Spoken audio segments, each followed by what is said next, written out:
Bonjour à toutes et à tous et bienvenue dans ce nouveau numéro de l'été chez nous. C'est votre rendez-vous de l'été où on vous propose une activité, une sortie dans la région lyonnaise. Et pour ce nouveau numéro, je vous propose d'entrer dans la cité médiévale de Pérouges par cette porte. Et pour l'occasion, on a une visite privilégiée avec Maëlle qui est guide touristique à Pérouges. Alors Maëlle, pour commencer cette visite, quoi de mieux que la porte d'entrée ? En effet, bienvenue à Pérouges. Et donc, comme vous le dites à l'instant, nous sommes bien devant l'entrée principale de la cité. Donc, c'était déjà l'entrée principale lors de la période médiévale, mais ça l'est toujours aujourd'hui. Donc, pour accueillir nos visiteurs, quoi de mieux que cette majestueuse entrée. Donc, c'est tout ce qui va nous rester du premier château qu'il y avait ici, donc à la place de la cité médiévale, un château du XIIe siècle qui a entièrement disparu et petit à petit, la cité s'est donc construite. On a gardé quand même quelques morceaux de cette enceinte fortifiée, donc qui a quand même entièrement disparu lors de la Révolution française. Donc cette enceinte qui faisait tout le tour de la cité, on peut le voir ici avec ce plan, ce qui explique cette forme un peu originale de cette cité, donc une forme ovoïde. Par ici, vous disiez aussi qu'il y avait un système de défense, déjà une première ligne ? Alors en effet, à la place de la route goudronnée qu'on peut voir ici, il y avait donc un fossé qui encerclait également la cité de Pérouges. Et donc au-dessus de ce fossé, il y avait à cet endroit donc un pont en bois qui suffisait de brûler en cas d'attaque. Et c'est parti, on rentre ? On va visiter Pérouges ? On est parti avec plaisir. Allez, c'est parti.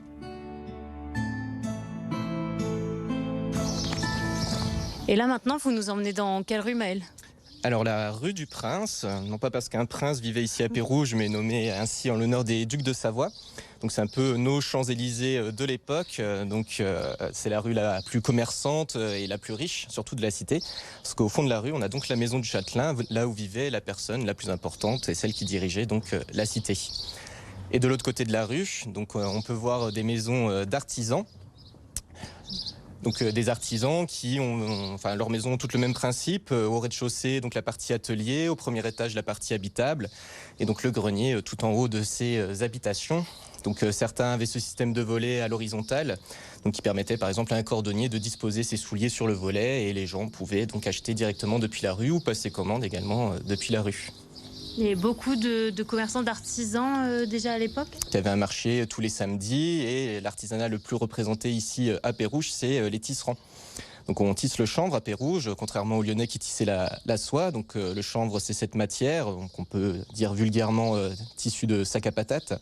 Donc c'est une matière par contre qui est très solide. Donc on fabriquait les voiles des bateaux qui circulaient sur les différentes rivières et fleuves. On pouvait faire aussi les draps des lits. On pouvait faire également les sous-vêtements. Donc les sous-vêtements, on en porte tous les jours à l'époque. On les enlève très rarement. Donc il faut que ça soit une matière solide qui puisse durer une vie, voire plusieurs. Certains pouvaient même se transmettre donc leurs vêtements de génération en génération. Il nous reste une dizaine d'artisans aujourd'hui. Donc à son apogée, il y avait jusqu'à 900 habitants dans le bourg médiéval, donc au cours du XVIIe siècle. Aujourd'hui, il n'en reste que 80, donc principalement les artisans et les restaurateurs donc, qui travaillent encore aujourd'hui dans le vieux bourg. Bon, justement, on va aller en voir un de ces artisans qui est encore en activité aujourd'hui. C'est parti ? C'est parti, je vous accompagne. Et cet artisan, c'est Guillaume. Ça fait plus de 60 ans qu'il est installé là avec sa famille dans son atelier. Et Guillaume, vous le voyez, il fait de la poterie avec un petit fond musical. Alors Guillaume, bonjour. Alors Pérouges, c'est un fort patrimoine artisanal. C'est particulier de travailler ici, c'est pour ça que vous êtes installé ? Oui, alors moi installé, c'est mon pays d'enfance. Donc j'étais là quand j'étais tout petit. Je suis parti, je suis revenu. Ouais, c'est mon pays d'enfance et c'est un cadre d'inspiration. Ouais, on fait des métiers de patrimoine. L'artisanat, la terre, c'est un des plus vieux métiers. Et puis on est dans un cadre patrimonial architectural. Donc c'est inspirant. Puis moi, en plus, c'est la matière, les cailloux, la terre. Ça correspond bien à Pérouges, quoi. C'est quand même super mignon comme village. Bah oui, c'est une de nos petites pépites du territoire. Donc, il a été labellisé un des plus beaux villages de France depuis 1988.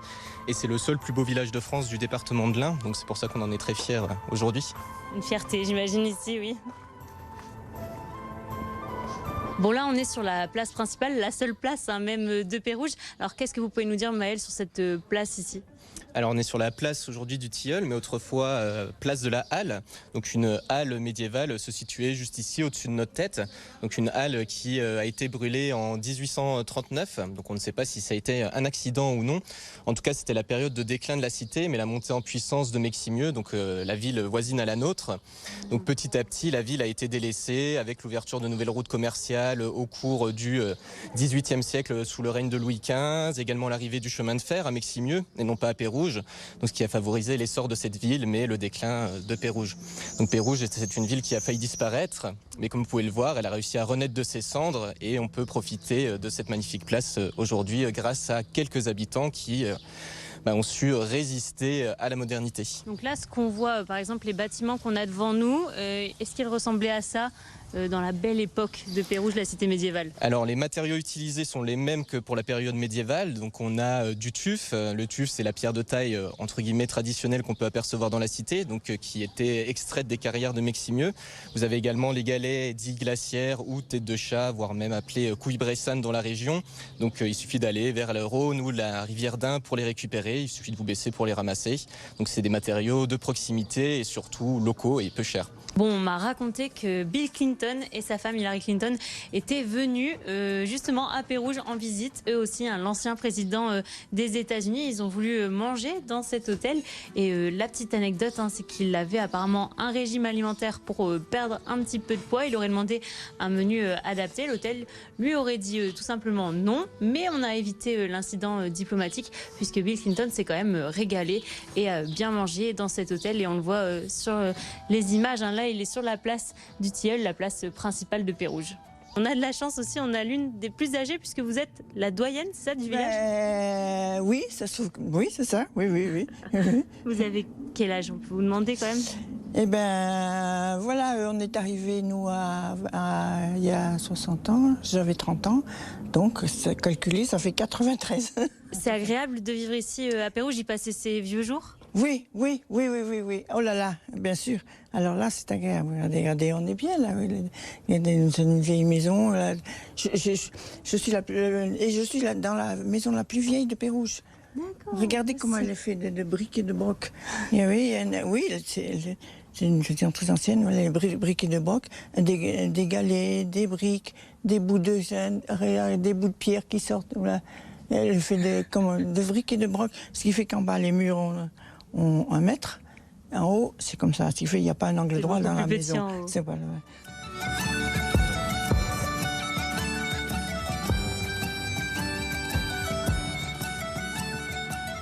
Bon, après toute cette visite historique, forcément, on a encore un petit creux. Et la spécialité culinaire du coin à Pérouges, c'est la galette. Alors, il paraît qu'il y a plein de sucre, plein de beurre. Alors, j'ai très envie de voir comment on l'a fait. Peut-être en faire une aussi. Puis surtout, j'ai très envie d'en manger une parce que franchement, ça a l'air bon. Bonjour Martin. Bonjour Jade. Alors c'est vous le spécialiste de la galette ici à Pérouges? On est plusieurs, oui. Ça fait combien de temps que vous faites des galettes à Pérouges? Moi ça fait 7 ans maintenant, mais l'hostellerie on en fait depuis bientôt 120 ans maintenant. Ça fait combien de temps que la recette a été créée? Ça fait depuis 1912, donc 111 ans. Ah oui, donc voilà. Vous avez eu le temps de la travailler. Ouais, c'est ça. Je te fais cuisinière d'un jour. J'ai l'impression d'être adoubée. Hop, alors là, on est déjà un petit peu avancé dans le processus. On en est à quelle étape? Donc là, on a fabriqué la pâte déjà. On l'a laissé lever ou pousser, comme on dit. Environ 6 heures, ça dépend de la température, de l'isométrie, c'est comme le pain. Et puis là, maintenant, on va passer à l'étape de cuisson. Donc voilà, là, on l'a déjà mis sur un papier Kraft avec un petit peu de farine dessous. Maintenant, on va l'étaler. Je te propose de le faire. Allez, c'est parti. On est musclé ici. Hop. Je pose délicatement. Nous, on est généreux. Hop. Il paraît que c'est meilleur. Bien sûr. Ouais, j'aime bien. On se découvre des vocations. Pourquoi la galette de Pérouges, c'est devenu un monument de la cité? Parce que tu vois le monde qui circule aujourd'hui. T'imagines que quasiment chaque personne va repartir, ou en tout cas aura mangé une part de galette. C'est une recette très simple. Tout le monde aime le beurre, tout le monde aime le sucre, tout le monde aime la pâte. Donc voilà, ça c'est un succès assuré pour cette recette. Et tu vois, les gens, quand tu te promènes dans la rue, c'est idéal, c'est l'ancêtre de la street food en fait. Les gens marcher avec une part de galette, et ce qu'on est dans Pérouges, c'est idéal. Très bien, et tu tires. Est-ce que vous voulez goûter de notre galette qu'on vient de faire, de la galette de Pérouges? On la connaît très bien, la galette de Pérouges. On vient très régulièrement. On habite Saint-Maurice-de-Bénaud. Et Pérouges, Titouan, c'est son petit pèlerinage. On vient très souvent ensemble. Tous les 3 mois? 3-4 mois. Ah oui. Délicieux. Merci beaucoup. On est venu avant tout faire une balade moto et puis voilà, visiter des petits villages. Voilà, Pérouges, c'est pas très loin de chez nous, c'est à 100 et quelques kilomètres, mais on est rarement venu. Moi, la dernière fois que je suis venue, je devais avoir 10 ans, donc il y a 50 ans. Je me rappelle mes yeux de petite fille, je me rappelle des pavés, tout ça. Mais autrement, je revois bien la vieille cité. Elle était sûrement moins bien entretenue à l'époque que maintenant. Bon, c'est très joli à voir, il y a beaucoup de choses, c'est magnifique, c'est bien entretenu. Et puis c'est pareil, c'est du patrimoine, il faut le conserver parce qu'il faut penser aux générations d'après. Bon là, on arrive en terrasse. Je crois que nous aussi, on a mérité une petite pause collation. Bravo, t'as bien travaillé. C'est vrai, c'est mérité. Ouais. T'as soif? T'as faim? Ah bah oui, on va la goûter quand même nous aussi. Hein. Allez.